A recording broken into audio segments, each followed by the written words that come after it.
It's a different technique, slow pitch, and it's just so productive. So I just want to raise your hands. How many guys here have tried like slow?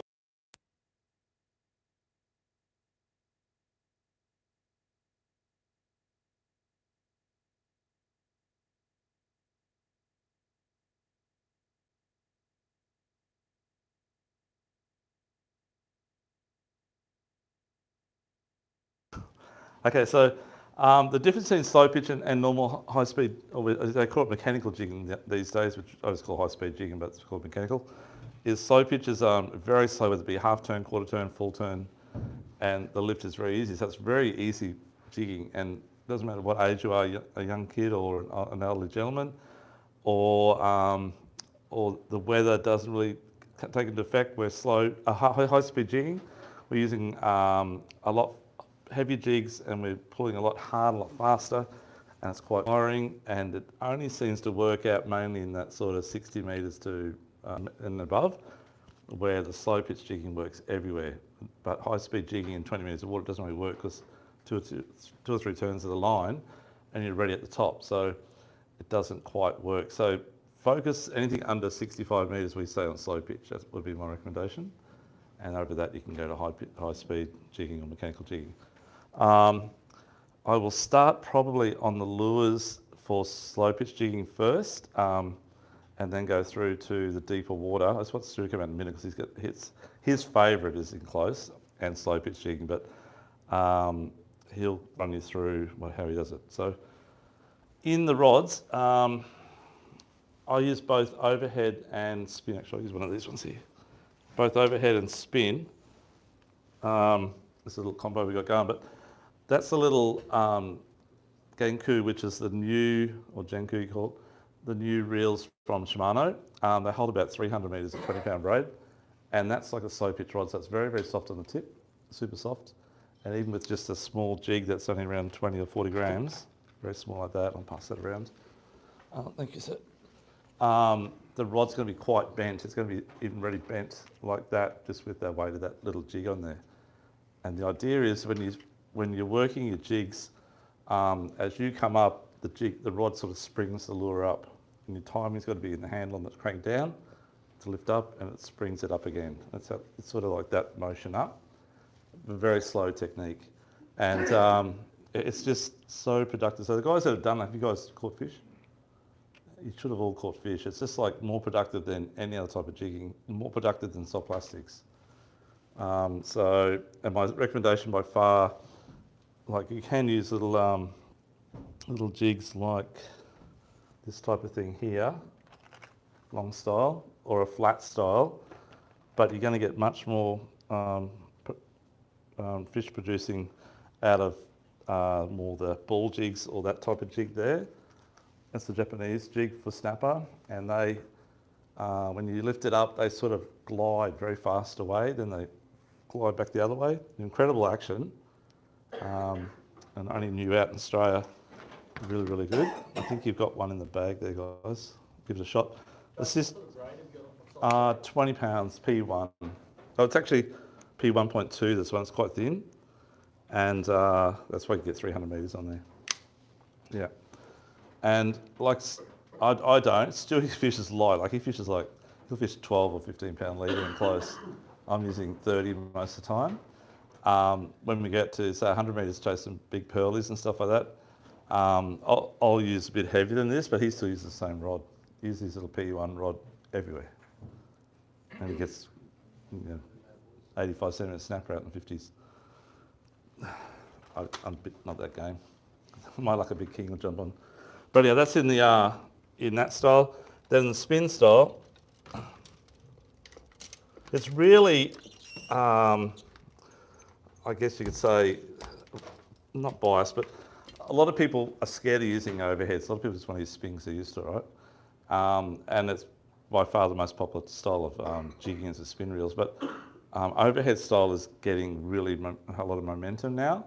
And our sales used to be probably about, I don't know, probably 1 in 20 combos of 2 years ago. Now overheads about probably 3 or 4 out of 10. So it's really picking up. And once you use an overhead, it's so much nicer because your hand's actually on the reel It's just a different feeling. You have to get used to that feeling.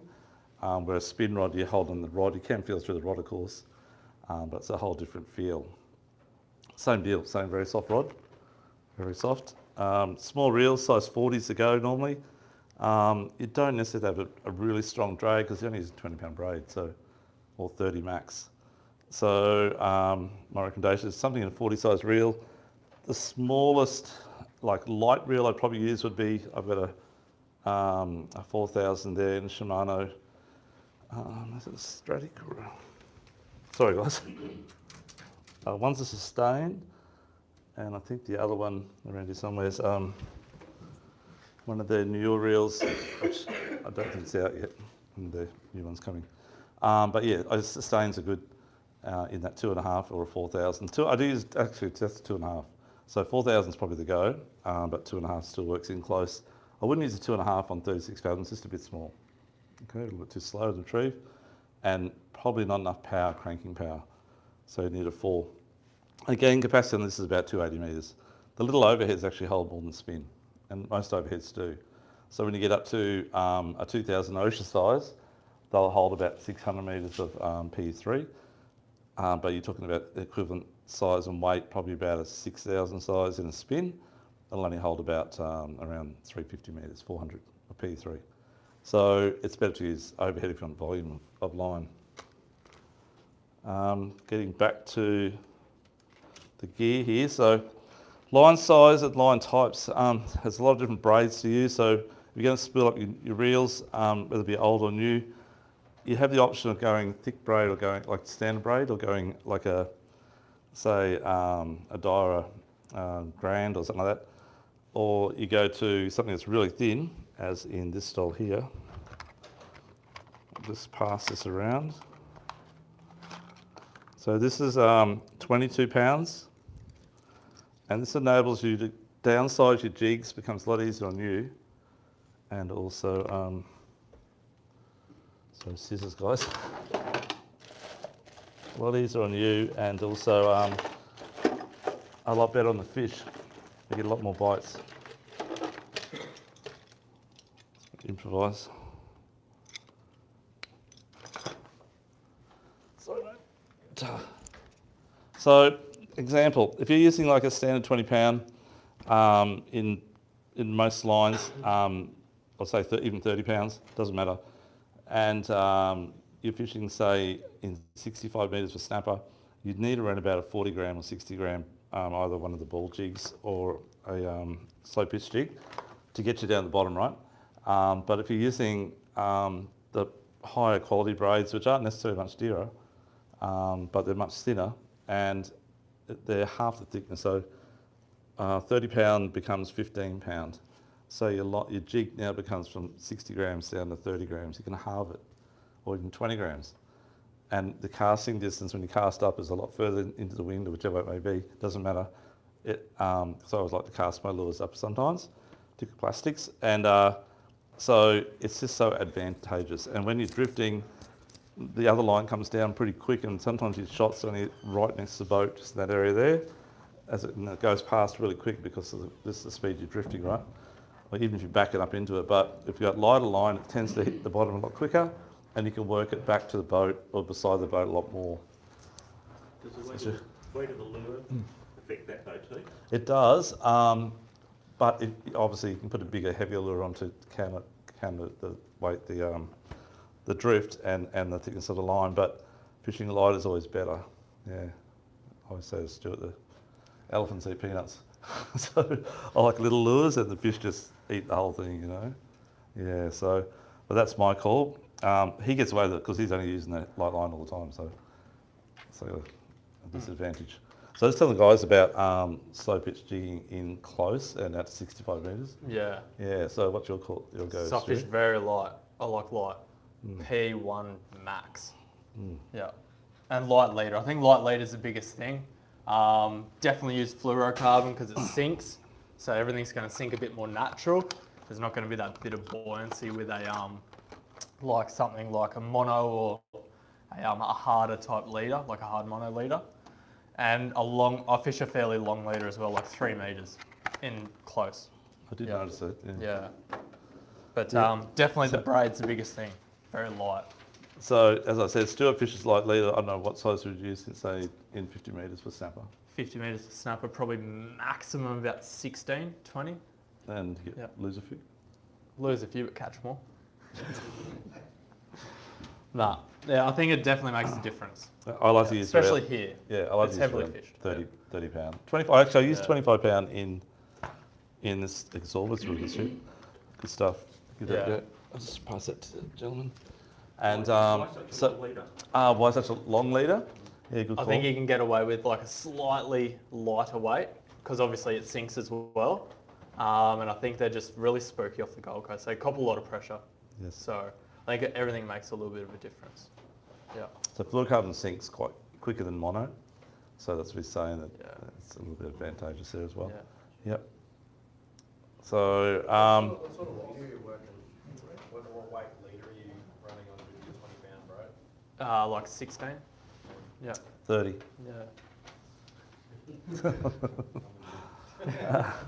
I still get done. I've had to change 50 and I've gone to even 80, you know. Yeah. But I've obviously changed my line as well, but kind of upscale. But generally speaking, I find 30 or 40, 25 to 40 is enough. Yeah. Yeah, for most times. 50, I like to use out in the 36s. And when I fish the 50s, I'll use 50 as well. But when we're chasing king as an amberjack, we'll obviously take up to 120. Yeah. Yeah. Stewie still uses light out there too. Yeah. With those octopus type jigs, a lot of people fish them just sit them in the rod holder. Yeah.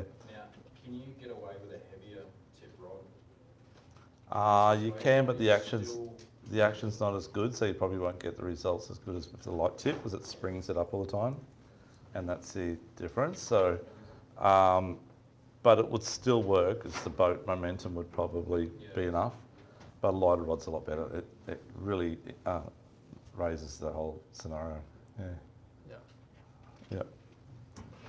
Any questions so far? We'll keep going. Okay. So we're just talking about the gear first. Okay. So, and in under 65 metres deep at this stage. So we've got the lines. As I said, maximum size line you might want to use is P3, which is about 58 pounds, but P1.5 I like to use it right in close. Stewie's P1. Leader size 25 to 40 pounds. Stewie's 16 to 20. Yeah. And jig head size, do you want to go plastics or do you want to go straight to slow pitch jigging first? Slow pitch jigging first. Either other, mate. Yeah, slow pitch. So lure size, if you're fishing under 50 metres, I find that if you can stick with that minimum of the gram size per metre is pretty good. So 40 metres, 40 grams is really good. 50 grams. 100 metres, obviously 100 grams, or bigger. But there are times when you can use lighter as well. But the jigs get really small. I think you may have one very small jig in your packet there, which is a 15 grammer. I would use that at the 50 metres, but on line that's sort of like a flatty rod or 15 pound or 20 pound braid, you know, 10 minimum. We do have customers that come in here that fish this light. type of thing, very light, and they get heaps and heaps of snapper, and they're fishing like 10 to 15 pound braid and 10 pound leader, and they just play them up. They might get 3 or 4 in the morning, up to say 3 or 4 kilos, maybe 5. They don't get much of it because they don't get them up, but they get a hell of a lot of bites and fish. So, and they're out there all the time, just in close, just in sort of 30 to 50 metres, 45 metres. Yeah. So, anything I'd add to that, Stuart? No, I don't think so. I think, as Dougie said, the best rule for like jig selection in close is definitely 1 gram per metre. That's ideal. So minimal current, minimal wind. Look, if there's a bit of tide and a bit of wind and stuff like that, just jump straight to 2 grams per metre. It's an easy, quick rule of thumb. Just easy jig selection. Nice and quick for you. There's some slow pitch jigs, but I can't find where they're going. It doesn't matter. This one. Yeah, so the heaviest I'd use in close would be around this sort of size here. Actually, we've got one of those little ones in your bag, so pass that around. That's about 80 grams. So if you want to have a shot at, obviously a big snapper or Spanish mackerel when they're around or whatever, that's about as big as you'd use under 65 metres deep. which is about 80 grams. Any questions on that? Sorry. So I've got 60 gram here. Yeah. So I'd be using that. You'd use that in close at the heaviest end, Yeah. but definitely at the 36 fathoms or 50 fathoms. Yeah. And out. And further back. Yeah, that's Yeah, correct. Yep. Correct. Can I just go back to the rod you were using? Yeah, the white ones here before. Okay, so Yep. is that referred to as a jigging rod? That's the slow Yeah. pitch jigging rod. Yeah, that's right. Yep. Yeah. Yep. So they're quite soft in the tip. Mm. They're very soft. Like I think I got my one here rigged, but Stu uses that from riding close to out in 100 metres. so you can see just the bend of it just with the jig itself. Like it looks like you're fighting a marlin already. But so that's PE1, 3000 size reel. I think that's about 40. 40. Probably 50. I think it's 50. But last time we were fishing this in 160 metres. It's a 120 gram jig. So very light setup, but it just allows you to fish a bit lighter weight in that type of depth. Yeah. They built it like it looks like a kid's rod and a whiting stick. I'm not going to break Stewie's rod here, but it's different in the thickness in the wall to a normal that type of rod. Do you know what I mean? Yeah. It's a totally different makeup, and they're just designed to spring that lure back up all the time. That's where it all works. Do you want to show me actually use Stu? Hey. Yeah. Sorry. Action. Yeah. What were you catching with it? On that last time we were out, we were actually chasing big pearlies and bark cod. But the time before that, when we went out, which was about 6 weeks ago, last time Jason, I got a snapper about 70, then using the same sort of stuff, and then he nailed me, got one about 85. Happens quite often. But yeah, the action on all this stuff, like any ball jig or snapper style jig, is very slow, like very, very slow. So I just kind of wind up so it's tight, and I just long lift, and then I kind of just give it 2 little cracks, and then just a long lift. Like I've always used slow pitch jig like the one that's going around now, whether it be slow or fast. I said that's why I used to jig back in the day. But when these things come out quite a few years ago, I just could not believe how much better they were to use. So if you've never used a ball type jig, you have to do it. You have to try it. Yeah. They just jump on. They hit on the fall, they hit on the first lift up, and the fish can be anything from a small fish to a monster fish. And unfortunately, you lose a few. You just can't hold the fish. Kings like them, everything likes them, you know. Pearl perch just absolutely love them, and you get some big pearlies in 45, 48 metres just outside the edge of the 24s, up to 60 centimetres on these things that you don't normally get on bait. They're hard to catch, but they're there if you use one of these ball jigs, you know. Unfortunately, Grinners like them, Sergeant Baker like them. Everything else you don't want to catch likes them, but that's part of the parcel. Yeah. So, Any colour preference? yeah, we're debatable on that one, but I like Lumos. He likes black. Yeah. Yeah. Black or dark green, like a real That's that one solid you see colour. there. Yeah. Yeah. Yeah. Yeah. I always Frankenstein them, so I use a different colour head with different skirts on it. Doesn't really worry Yeah, them. because most of the ones you get, some of them are attached and some of them are separated. The ball runs free. Yeah. So you can, as he's saying, you can change the colours around and make up colours that don't exist. Yeah. But yeah, they all seem to work right. Yeah. Yeah, they all work pretty well. Yeah. But I think, I don't know, it's weird. Like you would think in 130 metres, Lumo would be a really, really good colour. But there's certain days where they will only eat a black one. True. Like there should be not much light down there, and I don't know how they see it, but they see it. And I like to use Lumos that are reversing close where you can see in probably 60 metres down. Yeah. But the Lumo one works better than say a bright orange or a black or whatever. Yeah. it might be, Yeah. It's on the day, I think, and how stupid the fish is, or how lucky, how good you are enticing it, I should say. I'd rephrase that.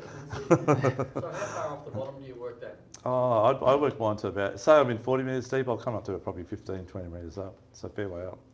I don't know about you, Stu. Yeah. You seem to work up pretty high. So. Yeah, I work it up like say about half the water column. You look at the bait on the sounder, which we'll talk about a bit later, and if you see the bait and there's fish in amongst the bait, you're in 40 metres and they're up, 15 or 20 metres, then you're obviously going to go even past that, because they'll come up from there again. Yeah. Yeah. So, any questions on that slow pitch style thing? At all in close? No? Hooks. Yeah, hooks. Top. Yeah, did bring some hooks here to tell you about that. You can top and tail slow pitch, definitely, because you're doing it slow. It doesn't hook up onto the top of the line, the bottom one. Chances are you will hook up the bottom a bit more. There's a lot of sponge coral in close, so that's a problem. Not for us though, for you guys it is. Or for us when we're fishing, but in sales it's good.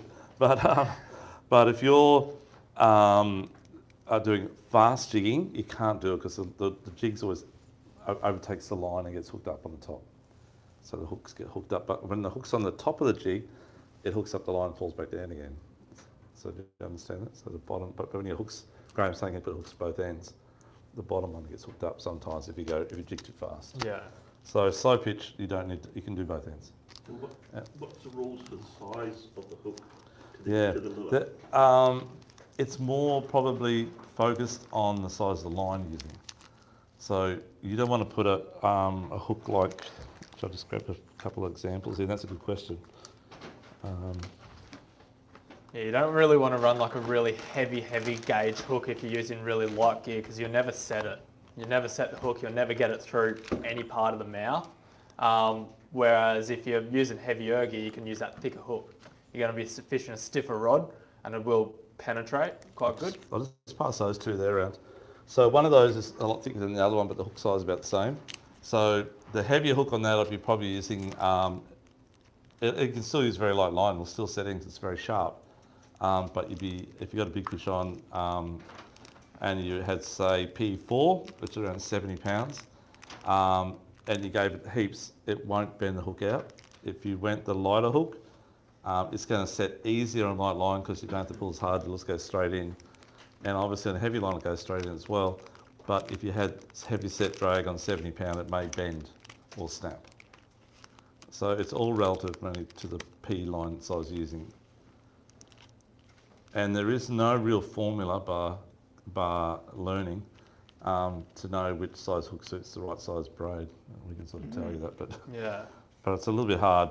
But most hooks are very sharp these days, and a lot of the fish when you're doing the slow pitch jigging, they're hooked in the lips, they're actually hooked in the mouth, internal. So they're very easy to get off, and the hookup rate's extremely good once they're hooked. Once you get the strike, you rarely lose a fish. You get 99% of the fish up, unless they break you off. So they don't fall off. No. No, ever. But Yeah. I've had fish quite often go and chew through the Yeah, forward so side of the line. okay, so if you were fishing under 50 metres, which I say you might have been, they're probably tailor. And tailor love slow pitch jigs, and they love to bite off your hooks and your line and your jigs. And the tailor, like I got some tailor this year, they're like 60 centimetres, they're bloody huge for on the reef. And they've got mouths that are fairly decent. They chop the cyst hooks off. Mackerel will do it too, of course. But we do have wire assist hooks, and you can make up your own wire assist. Yeah, Yeah. it's a hard one to get away from. There is a brand that does like a Yeah, look, assist cord with a core in it as well. It's like a flexible wire type thing. wire in And the they've centre. quite good hooks on it too, and they're nice and light, so good option. But Yeah. Time to move to the next spot, maybe. Because that'd be Taylor probably. Did you catch Taylor, Graham? No, No. I just kept on losing. Yeah, line, yeah. Love that reef. Just joking. Sorry, go. Yeah, so at the end of the day, guys, match your hooks up right. Probably about 50% or 80% of the lures come with hooks on them anyhow. Yeah. And they're pretty well right. But there are some brands that are designed for, say, Gladstone North and little lures. And the hooks are huge, huge, huge. But they're using like 80-pound braid, or more. But we're using light line, smaller fish, and not so aggressive bottom, so we can afford to fish lighter. There's a lot of good brands down there that have too big hooks on yeah, for our liking. Different profiles of hook too. Yeah, there are. There's quite different a lot bends in the with hooks. octopus, That's with right. a round base Yeah. curve to it, others with it Yeah. square. right out and square. Yeah, They all seem to, Is that sort of matching them to a different profile jig? Because not really. It's just the brand hook they may choose to use on their lures. But the hook shape, whether it be sort of like that shape or whether it be a normal type shape, they seem to always work really well. Yeah, they kind of hook up in the same part of the mouth too. They're not different I mean, or. they always sort of hit. I mean, the jigs on the move or something, you Yep. generally don't get it down the throat. But Yeah. No. it's more so like if you've got quite a big wide slow pitch jig, say 100 grams Yep. or something, but if you've got a small curve like a fine sort of hook on it, are you going to have an issue where the fish hits the jig but it misses the hook? 'Cause No, it's the little hooks tend to get a lot more, especially in the ball jigs. They're always little hooks. They always get lip hooked, but the other hooks tend to be in the mouth. Yeah, they seem to find their way in. So I think they both work. Yeah, and I remember years ago when I used to, there was no slow pitch jigs. It was all that type of jig, right?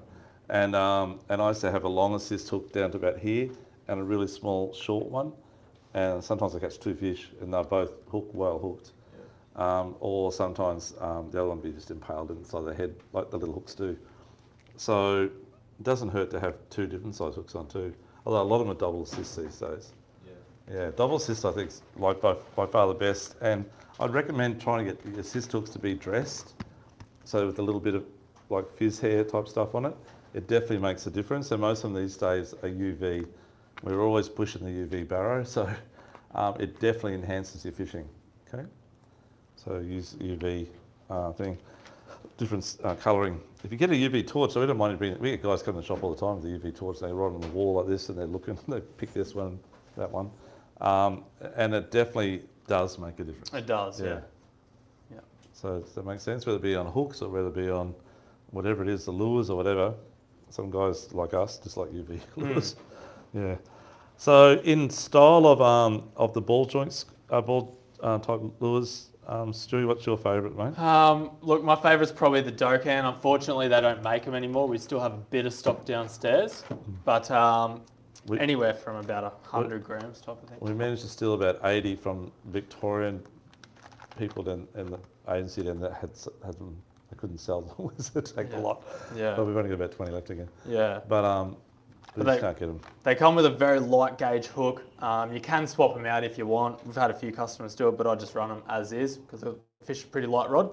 But anywhere from say 80 to 120 grams would most commonly use say 50 fathoms and out.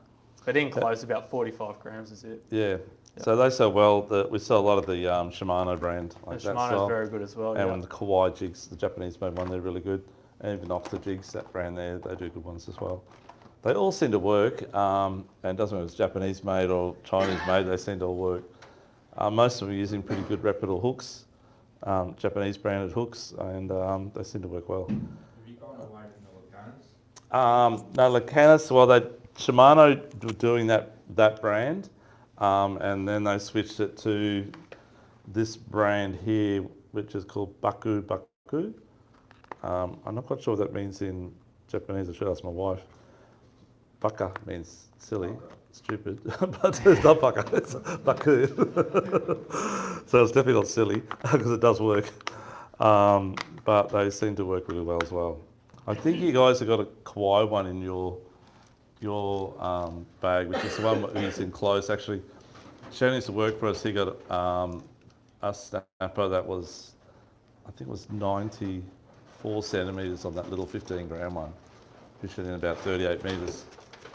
A couple of years back. I'll have to pass that around as well.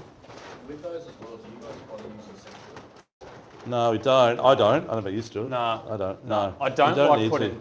And the other thing is, if you put scent on a jig like that, like in the silicone skirt, it sticks it all together. It doesn't work. So that's too. You might be able to get a spray scent or something like that and do I think it. you get too much, too many little yellowtail Pickers. or yakas trying to kiss it and that's eat right. it off. Is that like the black one that you had? Yeah. Yeah. Yeah. Yeah. Yep. So, any questions, on that guys? Okay.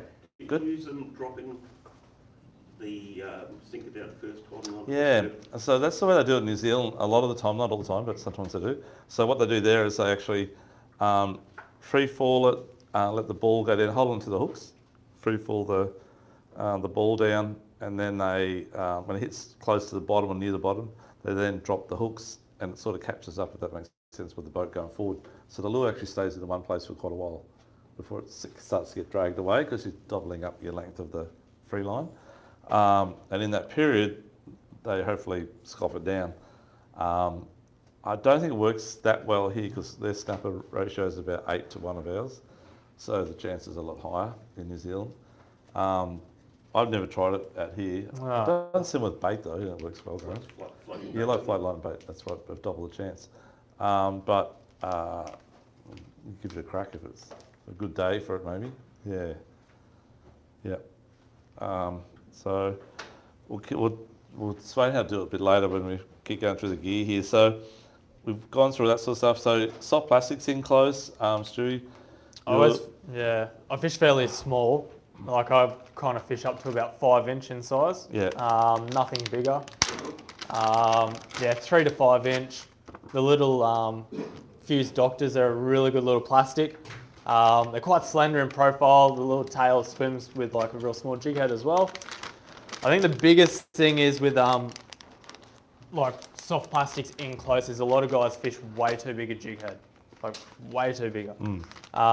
If you fish a light rod with half reasonable line that's quite thin, you can get away with a really light head. Inside of the 24s, the heaviest I'd fish would be like a quarter. So generally be fishing say 1/8 or 1/6 on about the 18s. And then out the 24s, I'd fish about that quarter size, maybe a 3/8 if there's a bit of current. Save that back for a second. Thank you. I'll just But put a hook in there. yeah, I know Dougie fish is a little bit heavier. Not much so, no. No. And you only use paddles? Sorry? Paddles? Paddle tails. tails are Paddle good. tails, and I like split tails as well. Yeah. On the style here. 5 inches probably my go-to under 50 metres deep, and then out in the 36s or 50s, I like the bigger one.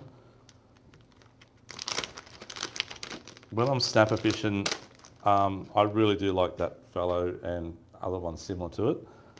But when I'm chasing whatever it may be, just aroused about flathead, plastic fishing, I prefer a split tail. Yeah. Quickly put this on. Sorry guys for a sec.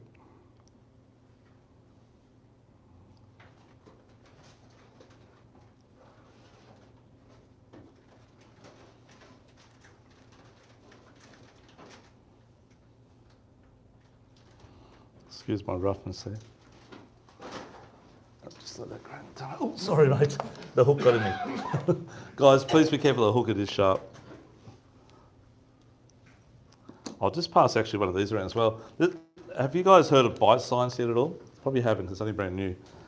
We've been testing these out for a little while and they are really, really, really good and really, really cheap.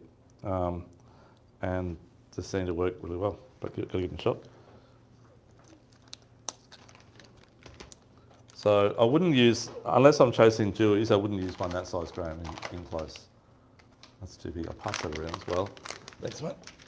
That's the bigger size. The nuclear chicken type colour coming around is actually its smaller brother.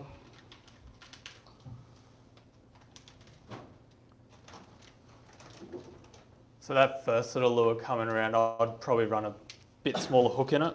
I think it's just a bit long. A little bit long. That's 1/8. 1/8, yeah. Yeah. So 1/8 with a 5/0 hook. I'd probably run a 3/0 in that if it was me. Yeah. That's about spot on, except for the S bend in it. Yeah, that's right. Let's go around corners. Do a bit of circle work in that. Go around the reef. Yeah. Yeah. But so Using that in the 28? 20. Yeah, probably say around the 18s. That type of size. with Oh, that and weight. 24s, mate, as well. Yeah. Yeah. 100%. Yeah. Yeah. Like some guys, you can say the hook's too long, but in other cases, some guys chop that much off the head on shorter hooks, so it's the same looking scenario, right? So, Yeah. I'll just add that in, mate. Yeah. So, guys, just one thing about soft plastic fishing when you are, a lot of time you don't have the right size jig head, as in the weight. And you might go through your box and you might have some 1/4 ounce and, maybe 3/4 ounce, and you fish out the 36s and it's not enough. And you think, I just can't get down the bottom, it's blowing 10 knots, there's a bit of current and it's a pain in the backside, you just can't fish it properly. So what you do, and I've done this many times because I just haven't had the right size jig head. If you just chuck whether it be a normal sinker or a Lumo if you got it in your boat, a Lumo sinker in front of it, and I've used that size as well, straight on top of the jig head, it works exactly the same. It actually works fantastic. So don't give up and go home. Just drop a big sinker right on top of the jig head, and it works just as good. Yeah, I'll get you straight down there. Just a little trick. Okay, so getting back to soft plastics in close to it. So your rod and action, what are you going to use there, mate? Rod, I didn't bring it, but I would be using something like, probably just that one, Dougie. So it's just, this one's just a light Zodius. Like mine. That is mine. It is yours. It's like yours because it is yours. Yeah. But I think the biggest thing is... That's not flathead fishing, guys, so don't forget, we don't use that smaller hook. I think the biggest thing is you always just cast above your drift as to where you're fishing, and you fish a lot of loose line. Reason being is your sinker, your plastic, sinks a lot more natural with that loose line.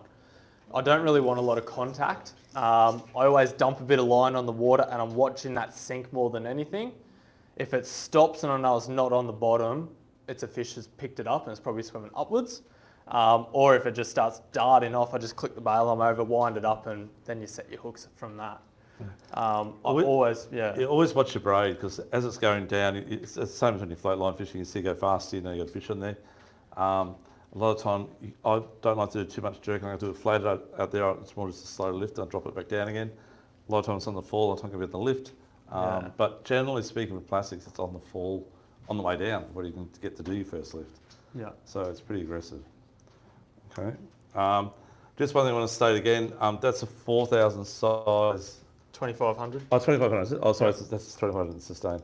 The other one I didn't bring it actually, the 4,000. Yeah. But on the 4,000, I wanted to show you guys. Is that multicolor? No, it's not. Single.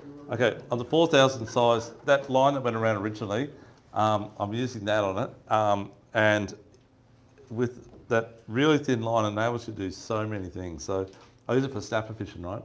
And get good fish. And I'll use it for flathead fishing. And the other day, still on chasing luderick and blackfish, and I was catching them on that same rod. Same reel, sorry. Not same rod, same reel. So it's just so thin. So that's how good it is, you know. Where rather than have two reels to do two jobs or three reels, one reel does everything, as long as the line's right. What sort of knot do you run on your jig head? Loop knot? Yeah, I use loop knot or I use the fast attach system. And I've been really going hard on that fast attach type system, which I think you got a packet there as well. I use it for flatties, I use it for everything. I just find it really quick, so if my jig's not heavy enough, I quickly take off, put another one on, really quick. But other than that, I'm a loop knot guy, yeah, 100%. I never tie down tight, he does. I hate loop knots. They are rubbish because you got to think about it. You jig in anything quite hard, it's a lot of fatigue on the knot. It's always doing that, and then like nearly all the time, and you can't say that you don't because I've seen you do it. You throw, something gets caught, or you hook up something, or you pull off a snag, and you come back and your loop's like that. It's broken in the middle, where it's just flattened out your leader. Like just next time you go out, tie a loop knot to a lure, fish it for 20 casts, and then you'll see the knot will kind of crease and look at it and it's already started flattening out. So that's just after 20 casts. Like you could do 100 casts in a day. Yeah. Personally, I think I was fishing the same grounds as Graham, the tail bit it off, but anyhow, we'll go with your calls, Stuart. But yeah. Whatever it is. I used to always fish loop knots, I did, but now it's, just tie straight on. Yeah, I'd rather have the action and take the punt on that, but I do check it periodically when I'm fishing. And as you said, it's true. If it gets a bit worn, I'll cut it and just quickly tie. It's very quick. But the beauty of that system there is you get Stewie's tie down knot, the uni knot, whatever onto it. Yeah. And it's got the loop and freeness of a loop knot. So the ones in your bags, give them a shot, guys, on everything, you know. Yeah. I think you got one that's more of a jig size 2 or 3. They're extremely strong. The little ones you got in your bags that are about, I think around 28 kilos in strength. So you can even use it for fast jigging. Yeah. Okay. Yeah, they're they are a really good idea. I use them a lot when I'm tailor spinning as well, just because it's that little added, like a little bite leader without being too heavy. Yeah, that style fast attach clip. But yeah. Okay, so soft plastics enclosed. So guys, you need to, when you gear, not have too soft a tip, so complete reverse of what we're talking about with the white rods. You got to go more stiffer, more crisp. When you jerk it, you want it to jerk as well. You don't want it just to sit there and not do much, and your rod does all the bending, right? So it's a different animal. But as I said, most of your strikes are those if you use soft plastics, I'll show you now it's on the fall, or you just do a slow lift and it hits anyhow quite aggressively.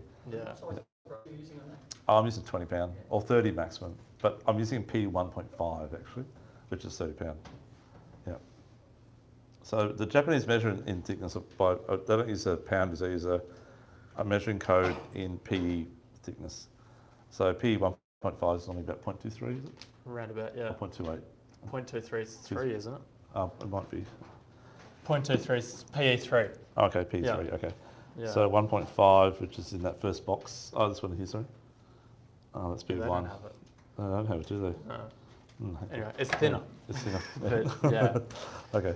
Yeah. And the other Yeah. thing is, I don't know if Dougie went through it, but multicolor line is definitely an added advantage. I haven't talked about that yet. Yeah. There's a lot of guys just get the braid that they've always used. They know it's strong, they love it, but it's single color. The biggest thing is you don't know where you're fishing. You're fishing blind. Like all the time, I'm constantly asking Dougie if he's like looking at the sounder or he can see it. How deep is it? Where a fish? And particularly jigging, I can nearly tell you when I'm going to get a hook up because I know where my jig is. So if Doug says, oh, they're about 10 metres off the bottom, it's one colour. They might be 15 metres off the bottom, it's a colour and a half. So it's really handy, especially soft plastic fishing in close as well. If you do a cast and you know that you cast, you just watch your reel when you cast, it's 2 colours or 3 colours out there, and you know it's 30 metres deep, you don't let out heaps more line because you've got enough line out there. So you just kind of fish, just drift with it and fish it that way. Yeah. We've always pushed the colour wheelbarrow on lines for way before anyone else started doing it around in Australia. Even though, I don't know, we used to bring it from Japan and back in the early 2000s. Yeah. And people would say, oh, what do you got bloody multicolour stuff for? But now it's in most line people's sales in 300 metre lengths or plus, it's the biggest seller. That rarely sells single colour now. So advantageous, definitely. Yep. Okay, so soft plastics, jig heads, we talked about the size of jig heads. So in close, guys, 1/8 to about maybe, say under 50 metres, 1/8 to maybe probably half. Yeah, 3/8, half at the Yeah, heaviest, half on the at the heaviest. 24s maybe. Yeah. 5/8 if you had a real windy day and strong current. If you're fishing out 36s, up to about probably an ounce, and out the 50s up to 2 ounce, which is a fairly big jig head. If I've got some here, you have. That's a 2 ounce there. Yeah. So it's fair lump of lead on the hook. Leader size, again, still use like I do. I sort of stick by 25 to 40 pound in close. I wouldn't use under 20 yet, definitely not. But I don't use light stuff. Yeah. Yep. Okay, and braid, we know that up to 1.5 maximum. Yep. And then the next thing we're going to look at is going to be, any questions on soft plastics at all, guys? Just got lots to do, so trying to go through it all. Yes, mate. What leader knot do you use for the Yeah, so I just do quick knot all bright. I just do an all bright when I'm out fishing. Stuart will still do Yeah, I tie an FG. yeah, FG when he's out fishing. Always. It's up to how much time you want to spend doing it. Yeah, how's that sound? Yeah. I don't need the time to catch up to you, Stuart, in fish count, but Yeah. I take advantage of it. Yeah. Okay. We actually done a test because Dougie always says how much quicker he is at everything. So it was 32 seconds for Dougie to tie a Albright, and it was 48 seconds for me to tie an FG. Yeah, it was pretty So it quick. was- yeah, and I'd rather have a lot stronger and thinner knot. So I'll stick to them. If you want to know how to do it, just catch up with us, but not tonight. But No, another that's time in right, the yeah. shop, we'll show you. Okay, so we've covered that. Okay, Jewies in close. So Jewfish have been like an animal a fish I like to catch on lures for a long time. Obviously, we fish a bait for them at night time in close, but they love lures during the day. And if you can get on a reef and anchor up on it, or use your spot lock on it on electric, and hold yourself there, they will take big plastics, particularly big paddle tails. They'll also take long ones as well, like a worm, and they really do love these things here. So I was going to get Jason to come along tonight, if you're there, Jason Heller from the Sportfish Club. He's been testing these out for us for a while now, and he believes they're one of his best jewfish. He does a lot of jewfish jigging, best jewfish jig ever. Can't see these things. And he's actually been spooled, he's been smashed, and he's got lots and lots of dew on him. So, yeah, just same as you would with plastic, same deal, just a high lift and dropping it back down again, not doing much at all. But in America, they are huge. They're the number one selling jig in America, particularly for the same sort of species as we call Jewfish here, mulloway here. When you're fishing close here, they do go down to about a 28 gram, but I'd be probably using around that sort of 2 ounce size to get it to work properly, because they're quite a chunk, so you've got to pull it down and make it fall quite fast. And obviously all the tassels will flutter and whatever else. There's 2 models in it. There's a fixed hook and a swing hook. He tells me the swing hook one's by far better, but they both do work. He's used both. But it's something that you need to get your head around, because it's not something that we normally use here. I remember seeing similar to this on Mel Foran's video. I think it was the Fish and the Ribbons back in about 1985 or 8 or something, quite a few years ago. And I thought, oh, bloody American style jig, you know. But to this day, they're still the biggest seller in the States, and they still use them because they just work so well. So What depth do you get with that? I haven't tried them out wide yet, but I'm going to try them on the Kings next time I go out. They do up to 4 ounces, which is quite heavy. It's about 112 grams or something. So I'll slow pitch it in the bigger ones. Yeah.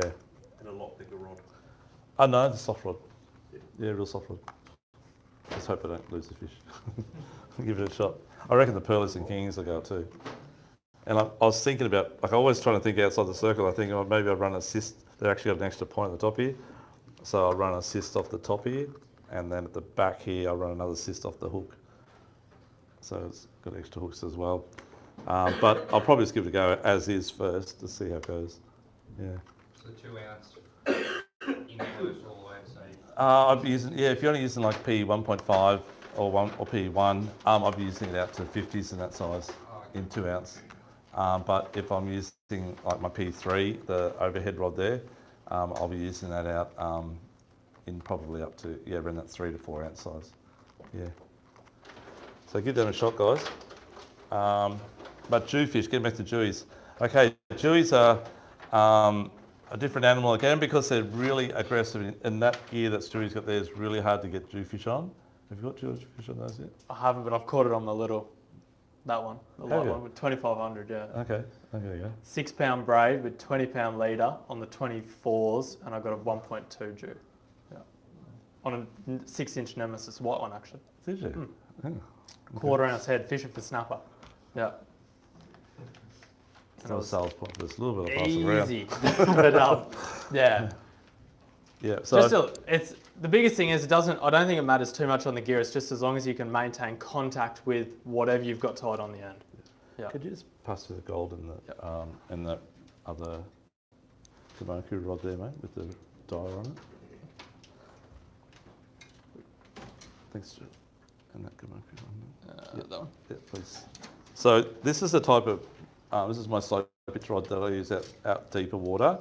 But this is the type of stuff I'll be using on the Jewies in close, especially around, say, the blocks where they're going to nail you in the blocks. I want to try and pull them out. I don't know how Stu got that fish that day, but obviously he did. But it wasn't on the blocks. Yeah. The blocks you definitely need heavier gear. Yeah. So this has got P3 on it, but I just want something that's got a little bit more cranking power and try and hold them out and a bit more drag on it. But that would be the sort of outfit I'd be using on the Jewies, so I do use on the Jewies. And this is my old one that I've used to use for many years. It's for liveys on the Jewies at the moment. Get rid of that. But that's the one I use for catching Jewies. That's got, I think it's 40 pound braid on it. old school braid, but it's tough as. It's actually fins, that one. But that rod's rated P3, which is about around 50, 60 pound. But again, it's very, very soft, okay? And but that will pull them up. The rod's bent like that when you've got a big fish on it, but it's a buzz. And it definitely gets more results than using, say, if you just want to grab that other one, that's Saragossa one.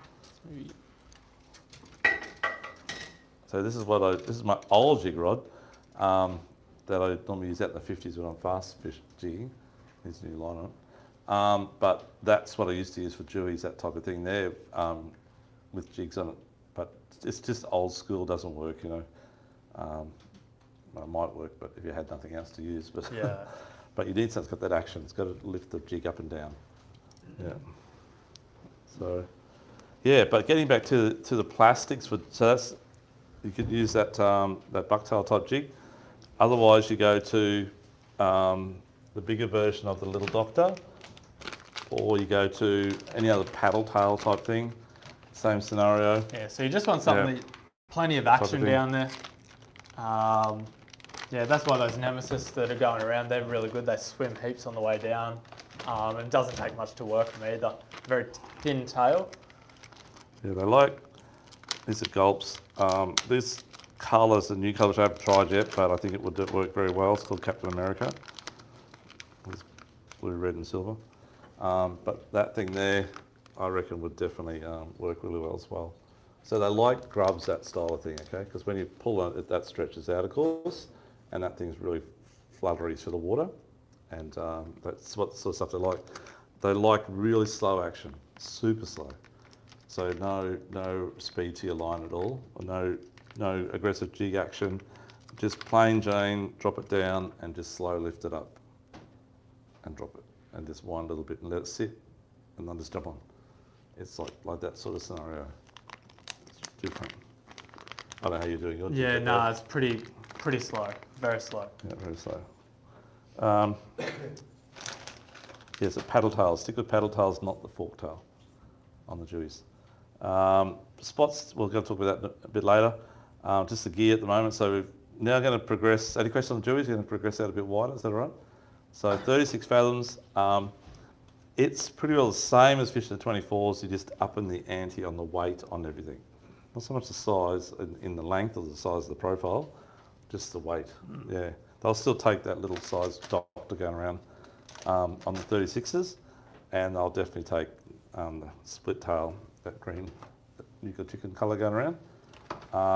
But when you go to the 50 fathom reef, which is in 100 metres or just under, then we go upscale a bit. So profile's a bit bigger. If you ever caught say yackles or slimies out on the 50s, the ones in closer like that, occasionally they're bigger, but out there they're all big ones. So they're used to eating bigger baits. And when you clean a fish out there, snap, whatever, it's always a big bait inside. Clean the ones in close, they've got sometimes big baits, but generally smaller. So it's trying to keep it all the same size what they're used to eating, and matching it. The only thing is, in deeper water, you have to up the weight of the jig heads as well, and the hook size needs to be up bigger to suit the size of the bigger plastics. So if you get all that in line, you're going to do well. So you were fishing the 50s with that gulp that you opened up before. Yeah. What size hook would you use? Probably a 5.0 to 7.0, 5 or 6, probably 6 actually, with about a 1 to 1.5 ounce jig head if I get away with it, or 2 if it was a bit of current. Yeah, or even bigger. What size is that? That's a 3 ounce. That's about as heavy as I go. Yeah, yeah, which is like an 8 ball sinker. So imagine float lining. If you float line with the 8 ball sinker, that's about a similar scenario. Yeah. If you can get away with the 5 ball sinker, then you use a smaller one. 7-inch jerk shads are one of my favourite snapper plastics to use out in that sort of 85, 90 metre mark. That sort of size there. I'll pass that around again. Thanks, Stu. They just seem to work really, really well.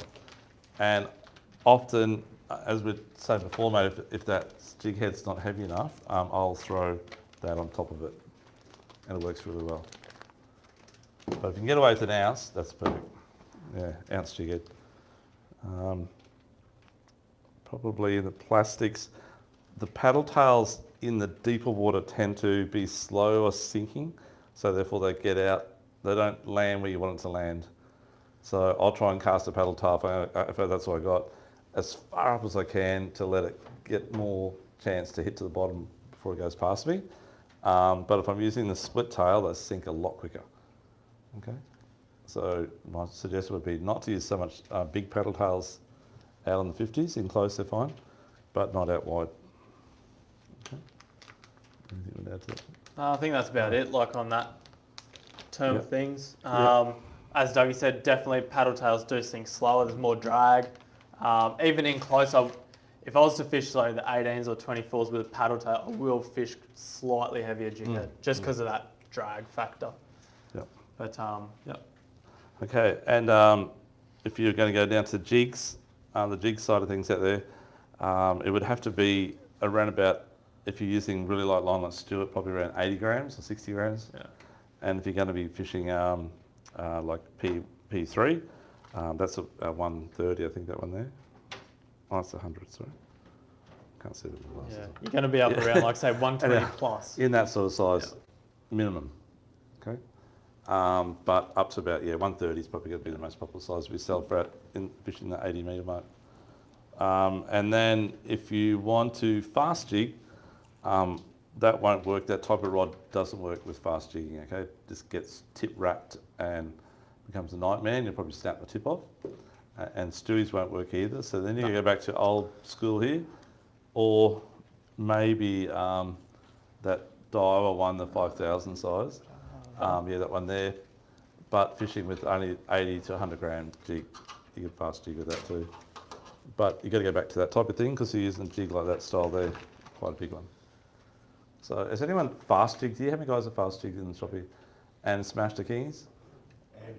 Amberjacks, yeah. Oh, amberjacks, sorry. Yeah, my favourite. Look, it's just really, it's a buzz, but it's so tiring, especially when you get to, when you're young guys, maybe not too bad. It's true. Sorry, mate? Take a glove. Take a glove, Yeah. take a glove. Yeah, you get blisters badly. So you really go, you don't realise you're actually smashing yourself doing it. But when the adrenaline cuts in, the fish jump on, you don't worry about that. But personally, I use an outfit like this with more line on it. And my leader's always a minimum for 100 pounds. I've done too many big fish out there. The biggest fish I've caught there's about a 40 kilo amberjack. I think the picture's downstairs there somewhere. That was actually on that reel, but on a heavier rod, on a fast jig rod. And 50 pound braid, but on this one I got 80 pound braid. But yeah, 100 pound leaders to go. And you might want to go into 120, okay? Because if you want to get one of those big amberjack up, you need to be able to get it up from the reef, out of the reef. Thanks, Stuart. So, Doug, Yes. on 36s or the 50s, it's a bit more difficult to actually see the fish in zone into the... Okay, on the set, I'll show you the sound in a moment how to do it. You just got to zoom in, Peter. Yeah. So, are you jigging only when you've seen the fish and the bait? Okay, so you've got to find the bait. That's really, especially on the 50s, you've got to find the bait. Yeah. And obviously you need to do a blind drift and see how fast you're drifting, then calculate how far up you should go before you drop your lure down, and then work that area pretty aggressively. But it's like it's getting more popular again. I'm really actually not important. I really respect a lot of guys giving that type of jigging a go again because it's really hard work, and a lot of guys just don't want to do it because it's too hard. But recently when we've been out there, we've been slow pitch jigging. There's been heaps of guys fast jigging. They're all hooked up straight away on fish. It's just incredible, and it's great to see. Yeah. People getting back into it because it's the way to get those really big fish. Yeah. And like I said before, we did a thing with Jared and I think a couple other guys over the years, charter boats where we've taken our customers out and we've done jig and we taught the guys on the day how to do it. And we caught like, I think 80 kings and amberjacks one trip and like 60 something the next. You know? It was incredible. And personally, jigging with my mates, 20 fish is a big day, generally speaking, but and you lose probably about 10 to 15. Sharks these days, you probably lose about 20 on 20, I'd say. Yeah, because sharks weren't too bad a few years ago. But it's really, really productive. As is slow pitch jig, it's really productive too, don't get me wrong. But you tend to get more snapper, pearlies and that type of fish where you get the odd kingy. But if you, once you start going fast, they just seem to come in and jump on it. Yeah. So it's up to you how hard you guys want to go on it. Okay, so jig-wise, long, and just hooks at the top, nothing on the bottom, okay? And needs to be around about that sort of, probably if you get away with it, say you're using that lighter line like this one here, a P3, you'd probably get away, that's a 170 gram, something like that. And that's like a hybrid type lure, so it's designed to fall away, but if it twists over, it'll flutter, and then it'll shoot away again.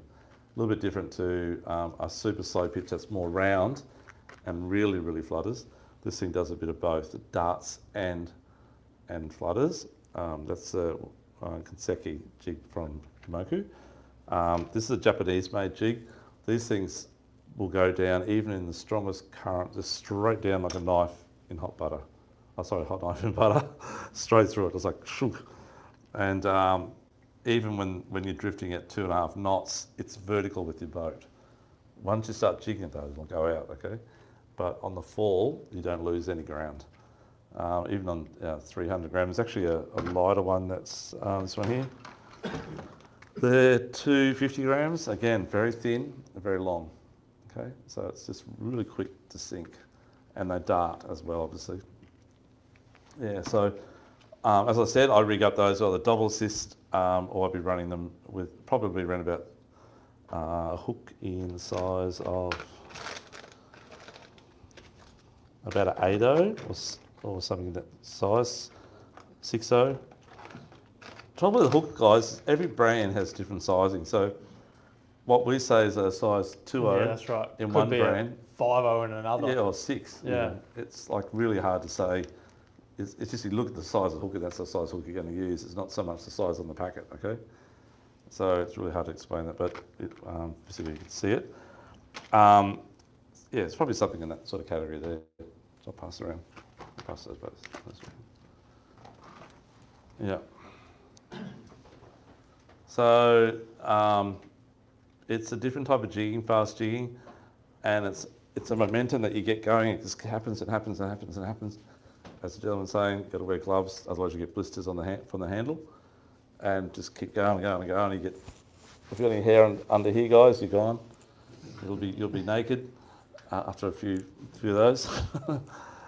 It just gets you anyhow, and eventually you'll work the column about halfway up. So if you're at 90 metres, I'll work it up to at least probably 40 metres or 50 metres, and you'll generally know by the count, like Stewie's saying, on your colours, and then you'll think, oh, I'll wind up again now, drop back down, or go back up from the drift, and then you'll think you're only got like 40 metres to go, and you crank it real fast. And next minute, they just jump on, and they're already 50 metres up. You know, they're more than halfway up, and they'll smash it.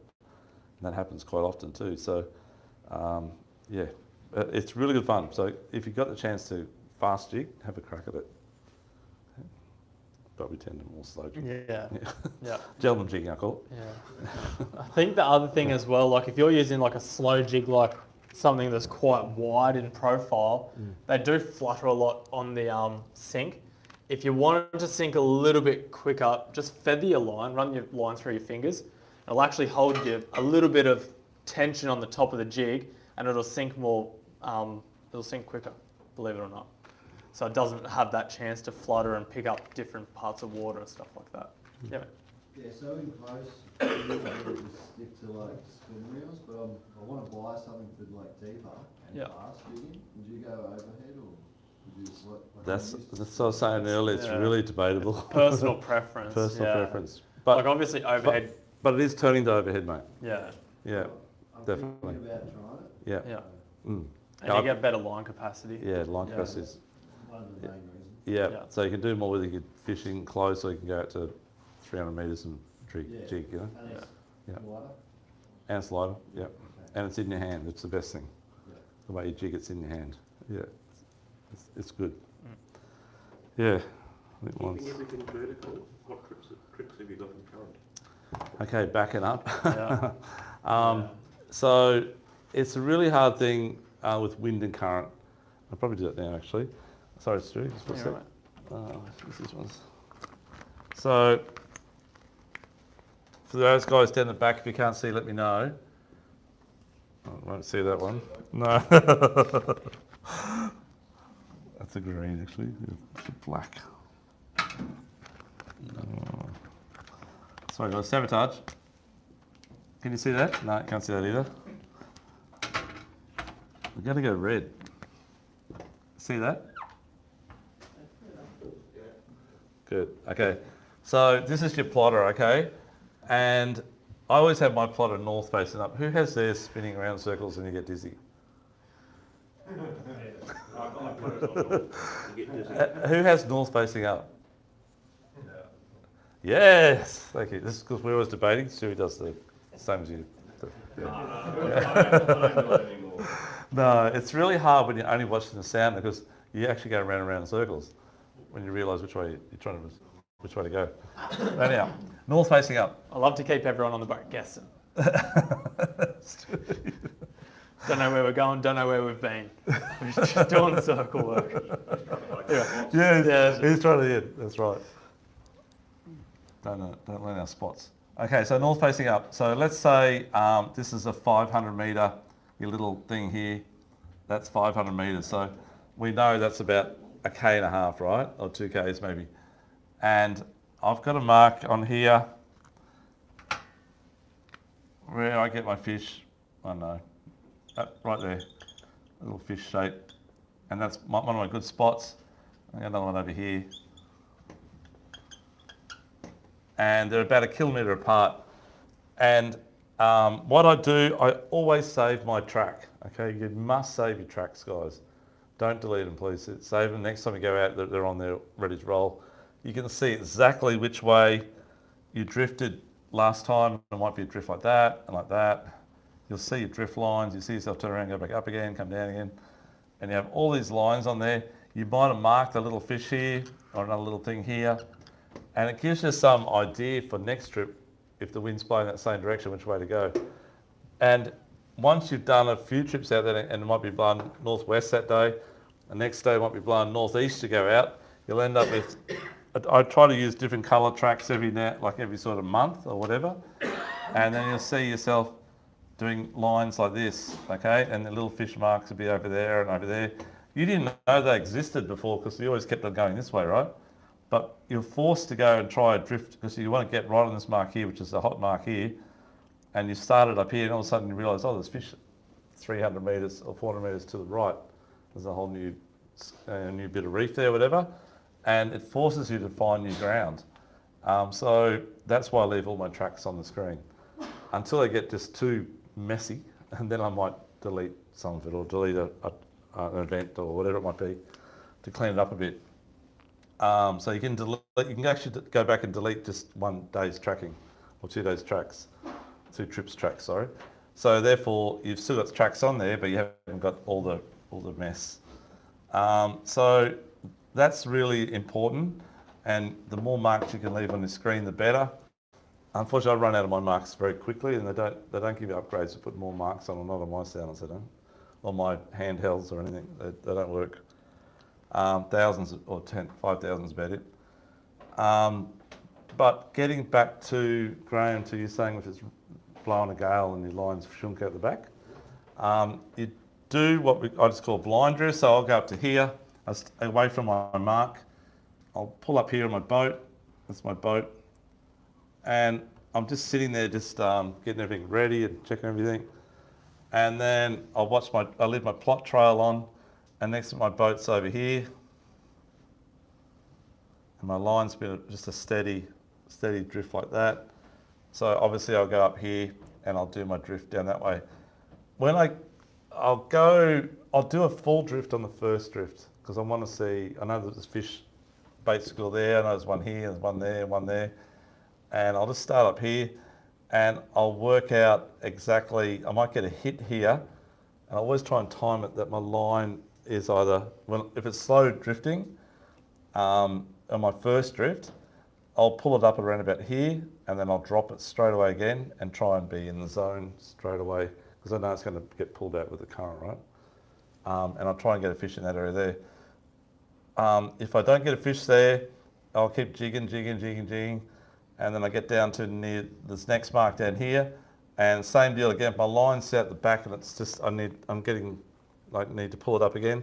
I'll pull it up real quick, and I'll drop it down straight away again there, so it lands vertical right on that bait school there. Then the next drift I do, because it's taken me maybe a bit of a slow drift to get down to there, I waste a lot of time. I won't start up here. I'll start right there, and I'll just concentrate on that one area there. And you've got to back up, of course. So you're not wasting time, you're not wasting drift time. Even though I've jigged all the way through here, I might have got one hit, but not enough. And I may have another drift back up there and just go down again and again. And then I'll then concentrate on the next one. I'll go up and down on that one there, rather than just do the big long drift all the way through, because you're just wasting time. And at that point, say I'm here and my boat's facing this way, which will be back into the wind or whatever it might be. At about that point there, when my line's just near the bottom, we'll stick it in reverse really slowly, and the boat always still travels forward with the current, even though I'm in reverse. I'm reversing against the current, but I'm still travelling forward with the wind and the current, and it'll be a lot slower just from that period there to this period here, or maybe a bit further. In that area there where the fish are, I'll have it constantly in reverse and trying to jig and trying to reverse at the same time. It's a lot of hard work, but you'll get results, and your mates jigging will get definite results because you're doing all the work. Unless you got someone, if you've got a few guys in the boat, you just take turns with someone driving the boat. And the wind and the tide, if they're not going the same direction? Yeah, if they're opposite and you get like, just imagine that's the top to bottom, you get like that, that's you up there, and that's the bottom here, you get like that bow effect in your line. It just doesn't work good for jigging. You've got to put a heavier jig on to make it go down more vertical. It's as simple as that. Even if you back up, you're still going to get that scenario, especially if there's a mid-current. You just got to fish heavier. I'll put on the biggest sinker of this soft plastic. Yeah. Does that all make sense, guys? Yeah, you have to work hard. You can't just pull up and throw your line out. It doesn't work that way, unless you're lucky. Yeah, I know, so I keep asking. It does sometimes, but that's those days when it's like 2 knots and there's about 0.3 of another current. Yeah. And you wish there was a bit more current. Yeah, no run, no fun. And then on this sounder, getting back to the sounder before, we're talking about the sounder.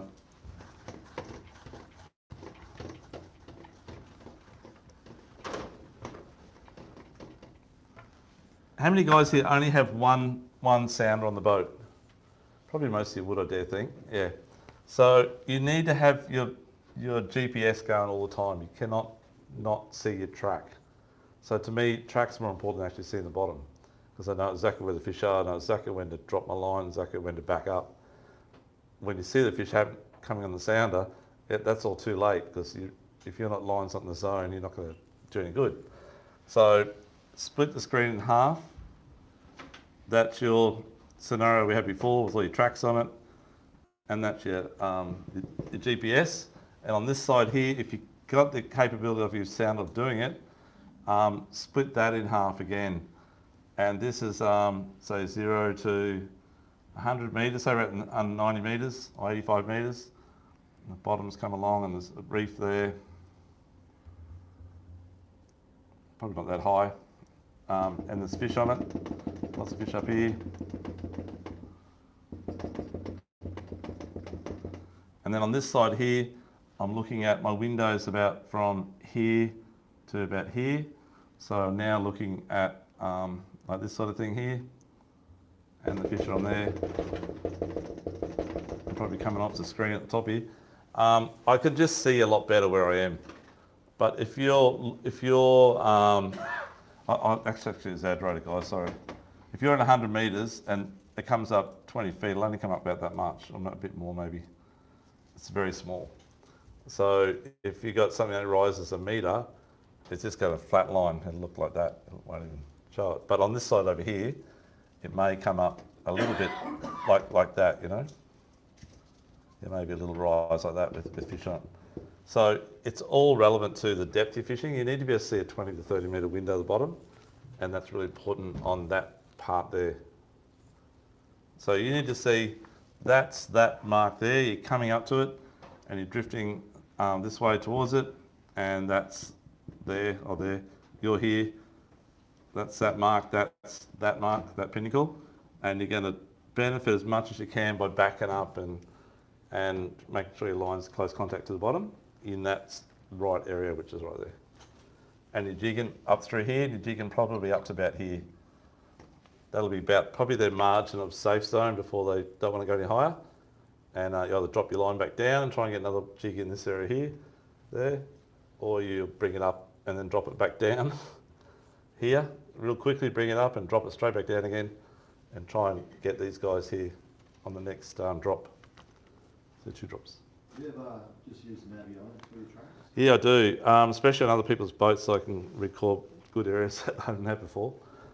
So yeah, my phone is, it's over there, it's just full of 1,000 tracks and no marks left to use.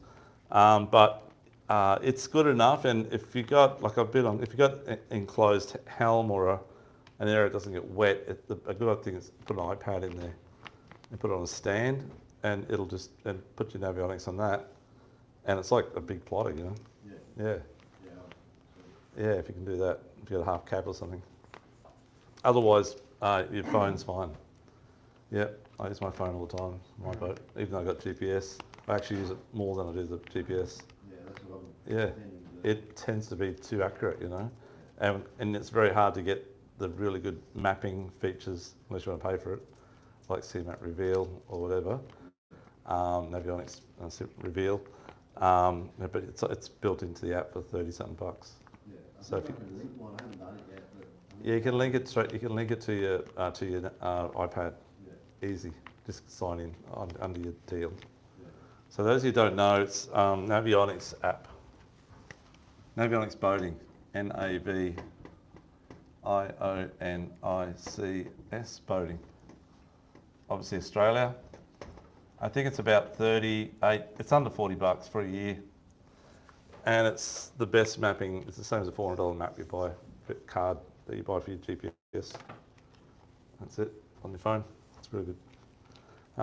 Okay, so any questions on that scenario? On the GPS, Yes. you've got all your little speckles and whatnot. Yep. Obviously, you've got different jigs for different species of fish. Yep. Is it just pot like you throw all 3 jigs down and see what fish down there, or can Yep. you look at that GPS, go, that's It's- fish, that's not Yeah, you can do that. So if it's pinnacly and a lot like that with bigger fish in amongst it, it's definitely kingies. And what does a bigger fish look like? It depends on the sounder. Meters of water, you're looking tiny. Oops, sorry.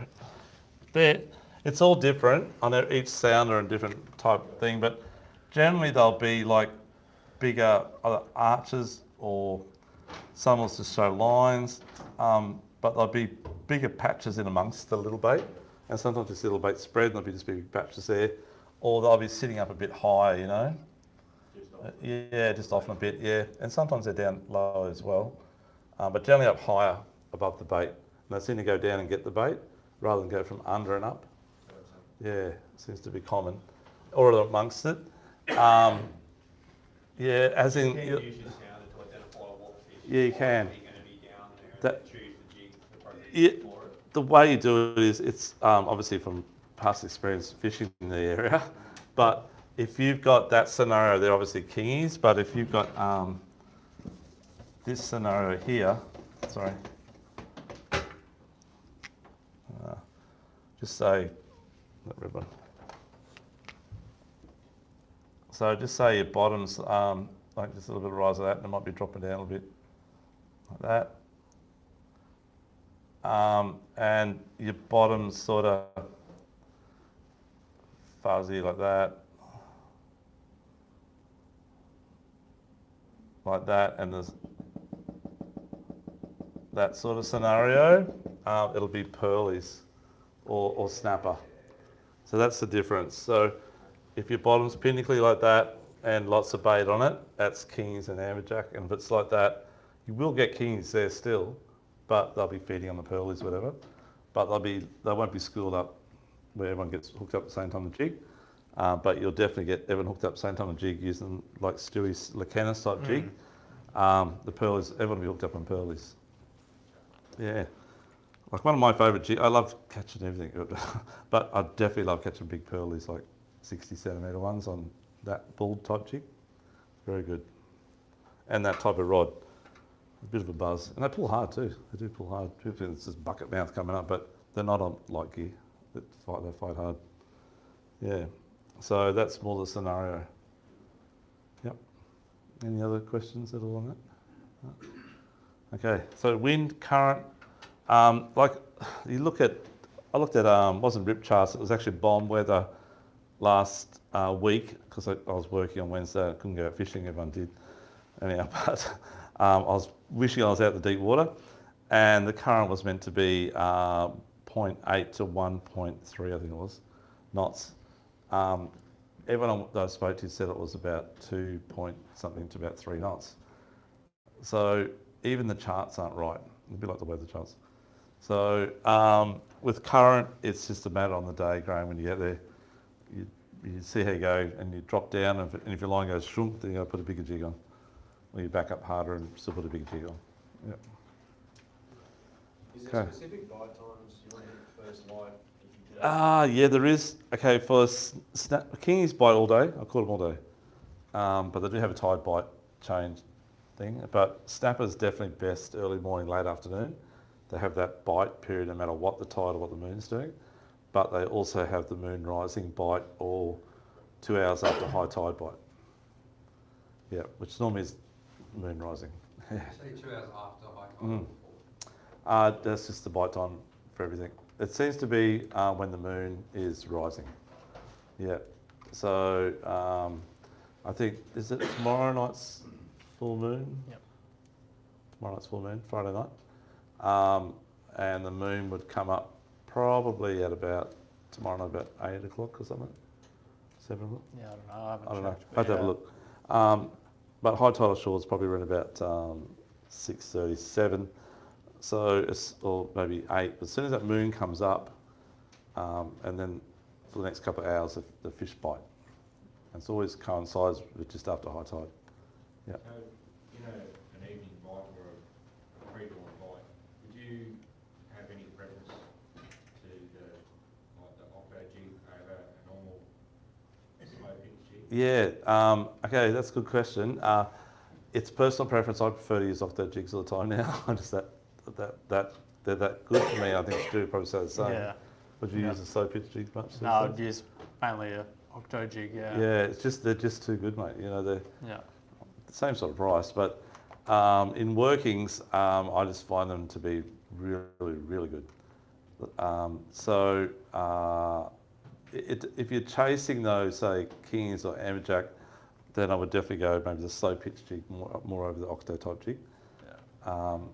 But early morning, as in what you're going to do, I'd say the octo jig probably would work better.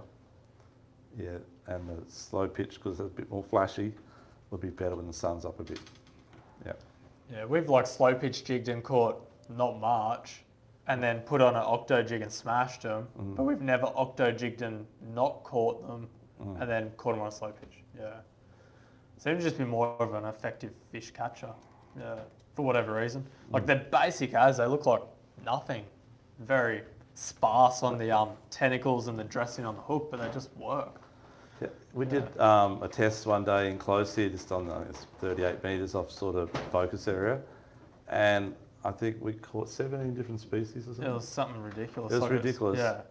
We took the kids out and gave them all one each. There's like 5 of us on the boat with ball jigs, Yeah. and we caught from snapper to trag to parrot, cod, and all these other species that we never probably caught before. Yeah.